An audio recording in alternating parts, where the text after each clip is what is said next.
नमस्कार, स्वागत है आपका आवाज डेली हर्षित टीवी में। इस वक्त आपके साथ एक खास चर्चा के लिए हम मौजूद हैं। कोरोना ने फिर से दस्तक दे दी है। हालांकि यह इंग्लैंड में अभी इसकी पुष्टि हुई है और इसके संभावित खतरे को देखते हुए इंग्लैंड में अब तक का सबसे सख्त लॉकडाउन लगाने की भी घोषणा कर दी गई है। लंदन में और खास तौर पर इसके आसपास के कुछ हिस्सों में बुधवार से नए नियम लागू किए जाएंगे। टियर 3 में मॉल, रेस्टोरेंट और उसके अलावे कुछ जो हिस्से होंगे उसमें हाई अलर्ट के साथ जो है टेक अवे और डिलीवरी चलती रहेगी। हालांकि थिएटर, सिनेमा हॉल आदि बंद रहेंगे, जिसे लेकर लॉकडाउन के चलते थोड़ी वहां के लोगों में नाराजगी भी जाहिर है। हॉस्पिटैलिटी क्षेत्र के प्रतिनिधियों ने इसे लेकर चेतावनी भी दी है। इससे हजारों नौकरियां खतरे में पड़ सकती हैं। और इन तमाम चीजों में बातचीत के लिए हमारे साथ कोलकाता अपोलो के डॉक्टर इंद्रजीत तिवारी जुड़ गए हैं। डॉक्टर साहब, आपका स्वागत है आवाज डेली हर्षित टीवी में। नमस्कार। नमस्कार डॉक्टर साहब, अभी लंदन में इसकी पुष्टि हुई है और उसे लेकर जो है अमृतसर 242 यात्री जो है लौटे हैं और जिनमें ऐसे जब जांच हुई तो 8 लोग कोरोना पॉजिटिव पाए गए हैं। हालांकि इन सभी का अभी जीनोम टेस्ट किया जाना है और इसे लेकर जो यह पता लगाया जाएगा कि यह लोग जो कोरोना पॉजिटिव पाए गए हैं या नए स्ट्रेन के शिकार तो नहीं है। अगर डॉक्टर साहब ये भारत में इसका जो है प्रसार होता है तो कैसे लोग इससे बचें, क्या कुछ एहतियात के तौर पर बरतने की जरूरत है? हाँ, नमस्कार। आपका मूल प्रश्न का उत्तर देने के पहले मैं दो चीज बहुत स्पष्ट रूप से बोलना चाहता हूँ कि हम लोग थोड़ा पॉजिटिव नोट से शुरू करें कि कोरोना के केस थोड़े कम हो रहे हैं, सिविरिटी भी कम हो रहा है और सबसे बड़ी बात है कि कोरोना के बीमारी के बारे हम लोग ज्यादा जानकार हो रहे हैं। सबसे बड़ी बात यह है।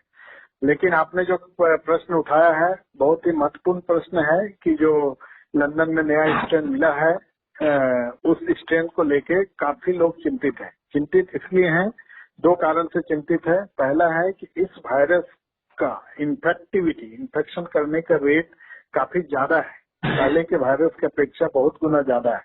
ये काफी लोगों को संक्रमित कर सकती है बहुत कम समय में, जिसके लिए पॉइंट ऑफ कंसर्न है।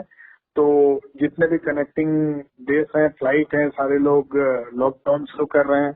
आपने जैसा कहा एकदम सही कहा कि यहाँ के कुछ वापस आए यात्रियों में कोरोना के लक्षण पाए गए, कोरोना पॉजिटिव हुआ, तो उनका हम लोग जेनेटिक सीक्वेंसिंग कर रहे हैं और करके ये जानने की कोशिश कर रहे हैं कि कौन सा स्ट्रेन है।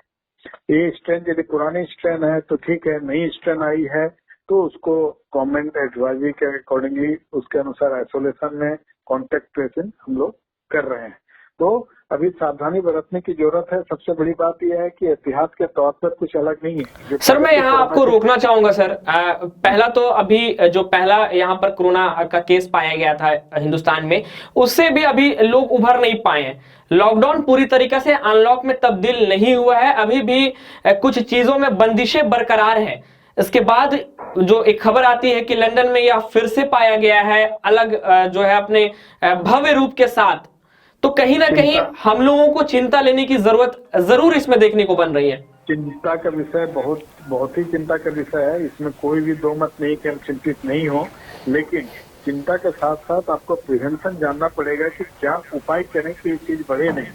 तो मेरा कहना है कि जितने भी प्रिकॉशन, जिस तरह का प्रिकॉशन आप सोशल डिस्टेंसिंग, हैंड वॉशिंग और मास्क पहनने का पुराना वायरस के लिए कर रहे थे, सारे चीजों को बहुत ही डिसिप्लिन वे में आपको इस वायरस के लिए भी करना है। आप क्या कर सकते हैं, आपके हाथ में जो भी चीज है उसको आपको करना है। लेकिन ये स्ट्रेन यदि आगे के स्ट्रेन के जैसा मैंने फैलना शुरू हुआ तो काफी तेजी से फैलेगा। इसके लिए इसमें चिंता ज्यादा है, इसके लिए हम लोग कंसर्न ज्यादा है और इसके लिए प्रिवेंटिव मेजर्स भी शुरू हो गए हैं। लेकिन एक खुशी का बात इसमें भी है कि अभी जो कुछ हमारे स्टडी हुए हैं इंग्लैंड में भी जो देखा गया कि अभी जो वैक्सीन हम अभी यूज हो रहा है वर्ल्ड वाइड तैयार हुआ है वो इस स्ट्रेन में भी इफेक्टिव है। ये एक अच्छी समाचार है। चलिए, एक अच्छी सूचना ये जरूर है लोगों के लिए। अच्छी खबर है कि वो कवर कर रही है इस वायरस को भी। लेकिन जो मैंने बताया कि इस वायरस से सबसे बड़ा जो डर है कि इसका इन्फेक्टिविटी बहुत ही ज्यादा है, बहुत ही ज्यादा, कई गुना ज्यादा है प्रीवियस स्ट्रेन। विशेषज्ञ बताते हैं कि 70 गुने ज्यादा है ये। इसलिए हमें सतर्क रहना बहुत ही जरूरी है। डॉक्टर साहब, आपने वैक्सीन की बात की है, लोगों में थोड़ी खुशी जरूर देखने को मिली कि अब वैक्सीन आ गया है, लेकिन कहीं ना कहीं लोग अभी भी चिंतित हैं कि वैक्सीन कितना कारगर होगा, कितने दिन उसका वैलिडिटी होगी। इन तमाम चीजों पर आपसे थोड़ी जानकारी चाहिए दर्शकों को। सबसे बड़ा बात है कि एफिकेसी, साइड इफेक्ट, ये बहुत इंपॉर्टेंट चीज है, लेकिन उससे भी पहला चीज है इसकी अवेलेबिलिटी, कि इतने बड़े मास में 130 करोड़ के जनसंख्या वाले देश में सब तक वैक्सीन पहुंचना सबसे बड़ा चैलेंज है। आप यदि इसको रोल ओवर करोगे फेज मैनर में तो काफी समय लग जाता है। तो उसके बाद कोल्ड चेन जिसको हम लोग बोलते हैं, वैक्सीन को ट्रांसपोर्ट करने का, रखने का, क्वालिटी मेंटेन करने का, ये बहुत ही बड़ा चैलेंज है। तो पहला चीज हमारा चैलेंज है अवेलेबिलिटी, सेकंड है आपको उसको मेंटेनेंस, अफोर्डेबिलिटी, और थर्ड है आपने जो कहा कि देने के बाद कितना इफिकेसियस है, कितना कारगर है, और उनके क्या क्या साइड इफेक्ट हैं। तो मेरे ख्याल से वही स्टेप सबसे बहुत इंपॉर्टेंट है, लेकिन सबसे पहला इंपॉर्टेंट स्टेप है एबिलिटी, अवेलेबल होंगे। क्यों कि बाकी देशों में इनका यूज ऑलरेडी हो चुका है, लेकिन हम लोग अभी भी शुरू नहीं कर पाए। कुछ दिनों में हम लोग शुरू करेंगे, हम लोग को मिलना शुरू हो जाएगा, और गवर्नमेंट ऑलरेडी इसके लिए प्लान की है। तो देखा जाए फिर कैसे रोल आउट होता है, लेकिन एक चैलेंजिंग टास्क है, इतना बड़ा देश के लिए बहुत बड़ा चैलेंजिंग टास्क है वैक्सीन को अवेलेबल कराना और उसको सही तरीके से दिलाना, बहुत बड़ा चैलेंज है। डॉक्टर साहब, आपसे जानना चाहेंगे कि अगर वैक्सीन आती है उसको कैसे यहाँ रख रखाव होगा, क्योंकि आप अगर अस्पतालों की बात की जाए, चाहे वो सरकारी अस्पताल की हम बात करेंगे, अगर प्रखंडवार जाते हैं तो स्वास्थ्य केंद्र है, उप स्वास्थ्य केंद्र है, उसमें इसका रख रखाव कैसे होगा? क्योंकि अगर वैक्सीन जब लोगों तक लगाए जाएंगे वैक्सीन, तो पहले तो उसको स्टोर करना होगा, तो स्टोर करने के लिए कितने तैयार हैं हम? आपको यही मैं बताया कि सबसे बड़ा चैलेंज है एबिलिटी के बाद के ट्रांसपोर्ट का, स्टोरेज का, उसका जो टेम्परेचर मेंटेन करने की है। जो हमारे यहाँ की वैक्सीन जो आने वाली है, जिनका हम लोग को टेम्परेचर मेंटेन करना है, 2 से 8 डिग्री में रखने की है। तो 2 डिग्री से 8 डिग्री के बीच मेंटेन करना, उस कोल्ड चेन को बरकरार रखना, जिससे कि वैक्सीन का क्वालिटी प्रिजर्व रहे, ये चैलेंजिंग है। बट आई थिंक हम लोग सारा प्रिपरेशन कर रहे हैं, गवर्नमेंट सारी प्रिपरेशन कर रही है कि इसे सटीक ढंग से ये पहुंचे और सुदूर इलाकों में पहुंचे, जिला लेवल, ग्राम लेवल, सारे लेवल में पहुंचना जरूरी है। और इसको फेज वाइज मैनर में साइड करेंगे कि जो ज्यादा रिस्क वाले लोग हैं, ज्यादा प्रोन टू इन्फेक्शन है, उनको थोड़ा प्रायोरिटी दिया जाएगा, पहले दिया जाएगा। तो आई थिंक इसके लिए एक रोड मैप बनाया गया है और एक अच्छा नीति बनाई गई है। उसको हम लोग को प्रैक्टिकल सेंस में, इफेक्टिव वे में इसको कारगर ढंग से लागू करना पड़ेगा। सर, आप क्या दर्शकों से अपील करेंगे कि कैसे अभी आप एहतियात बरतें लोग, जब तक अभी वैक्सीन अच्छे तरीके से नहीं आ जाता है, और ऐसे में अभी एक नया वायरस, मतलब वही कोरोना का ही फेज 2 देखने को मिला है विदेशों में, इसे लेकर लोगों से आप क्या अपील करेंगे? बहुत अच्छा प्रश्न किया आपने।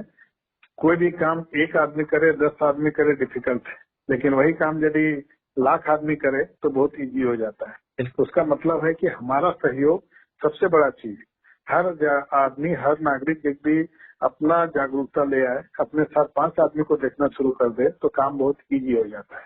मेरा कहने का तात्पर्य है कि जैसे हमने अभी तक डिसिप्लिन दिखाया है, पूरा साल ऑलमोस्ट हमने डिसिप्लिन के साथ कोरोना के साथ लड़ा है, बहुत धैर्यपूर्वक लड़ा है, उसी लड़ाई को आगे करना है। इन द सेंस कि हमें सोशल डिस्टेंसिंग अभी भी मेंटेन करनी चाहिए, जितना दूर हो सके संभव। हमें मास्क का यूज रेगुलर करना चाहिए, हैंड वॉशिंग का प्रैक्टिस एकदम बरकरार रखना चाहिए, सैनिटाइजर का प्रयोग करना चाहिए। ये बहुत बड़े बड़े स्टेप्स नहीं है, बट बहुत ही इफेक्टिव स्टेप्स हैं। उसके बाद फिर प्रश्न आती है वैक्सीन का, तो वो तो हमारी गवर्नमेंट के दायित्व है, वो देख रही है, और हमारा एक सेंसिबल सिटीजन होने के नाते हमारा फर्ज बनता है कि हमारा जो कॉपरेशन है, जो हमसे गवर्नमेंट को मिलनी चाहिए सारे स्टेट में, जैसे जैसे गवर्नमेंट का गाइडलाइन है, प्रोटोकॉल है। जैसे कि मैं कहीं से वापस आता हूँ, कहीं बाहर घूमने जाता हूँ, कोई मुझे सिम्टम्स होती है तो उसकी जानकारी देना, उसको नोटिफाई करना, बाकी लोगों को बताना, ये बहुत जरूरी है। लेकिन सबसे बड़ा बात है, किसी दूसरे को हेल्प करने और जानने के पहले आप अपना रख रखाव जरूर कीजिए। डॉक्टर साहब, एक सवाल आपसे कि ये जो वायरस है, कोरोना नोवेल वायरस जो है, ये सबसे ज्यादा इफेक्ट किसको करता है और उसको कैसे बचाव करने की जरूरत है? अभी तो मैंने बताया कि एक्सट्रीम ऑफ एज, मैंने ज्यादा एल्डरली लोग, इससे सबसे ज्यादा प्रभावित हो रहे हैं। और वो लोग जिनको कोमॉर्बिडिटीज का मतलब जिनको भी लंग रिलेटेड प्रॉब्लम पहले से है, एस्मा का प्रॉब्लम है, सीओपीडी है, हाइपरटेंशन है, डायबिटीज है, ज्यादा एज के हैं, हार्ट डिजीज है, पेशेंट डायलिसिस में है, कैंसर के मरीज हैं, या जिनका इम्यूनिटी कम है, ये ग्रुप काफी रिस्क ग्रुप में आते हैं। अभी है कि बहुत अच्छा, बच्चों की अगर बात की जाए, क्योंकि अब स्कूल जो है सुचारू रूप से खुल रहे हैं, अभी 9 to 12 खुल चुके हैं और कुछ ही दिनों में वो मुझे लगता है कि सुचारू रूप से अब स्कूल भी चालू हो जाएंगे, क्योंकि यह पूरा साल बच्चों का बर्बाद हुआ है। ऐसे में यह वायरस बच्चों के लिए कितना घातक हो सकता है? बच्चों के लिए तो सब अच्छा न्यूज ये है कि इस पेंडेमिक में जो है वर्ल्ड वाइड देखा गया कि बच्चे थोड़े से इसमें स्ट्रांगली फाइट कर पाते हैं। बच्चे के इन्फेक्शन रेट थोड़ा सा कम है comparative to the adults, but precaution सारे सेम है।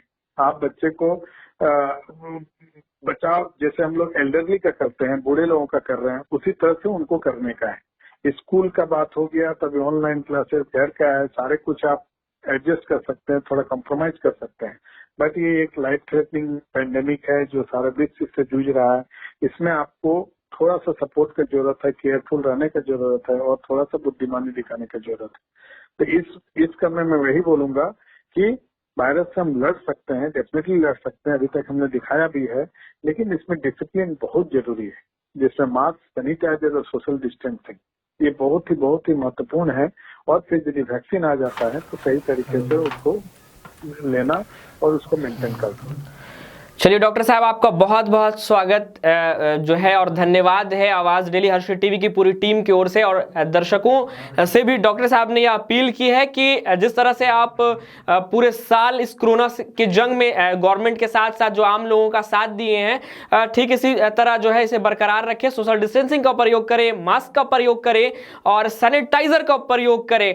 तो हमारे साथ कोलकाता से डॉक्टर इंद्रजीत तिवारी जी मौजूद थे, जिन्होंने बताया कि किस तरह से यह वायरस के बारे में और आने वाले जो वैक्सीन है उसके बारे में विस्तार पूर्वक इन्होंने जानकारी दी है।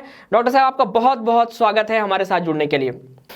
चलिए, तो ये कोरोना का जो बदलता रूप है इसे लेकर हम बात कर रहे थे। ये बदलता वायरस खास तौर पर बेहद कम दिनों में इंग्लैंड के कई हिस्सों में सबसे आम हो गया है। इसके फैलाव और खतरनाक स्वरूप को देखते हुए भारत सहित कई देशों ने ब्रिटेन से हवाई यात्रा पर रोक लगा दी है। ऐसा कदम विशेषज्ञों के यह बताने की यह वेरिएंट पिछले वेरिएंट के मुकाबले ज्यादा खतरनाक है, इसे लेकर यह कदम उठाया गया है। बताया जाता है कि पहले की अपेक्षा यह 70% अधिक संक्रामक हो सकता है। Belgium, Italy, Poland, Germany, Switzerland और फ्रांस में भी इसने खतरनाक ढंग से दस्तक दे दी है, जिस कारण कई क्षेत्रों में लॉकडाउन लगाया जाने लगा है। तो फिलहाल मुझे और मेरी पूरी टीम को इजाजत दें और फिर किसी नए अतिथि के साथ आपसे रूबरू होंगे और जानने की कोशिश करेंगे कि देश दुनिया के मौजूदा हालात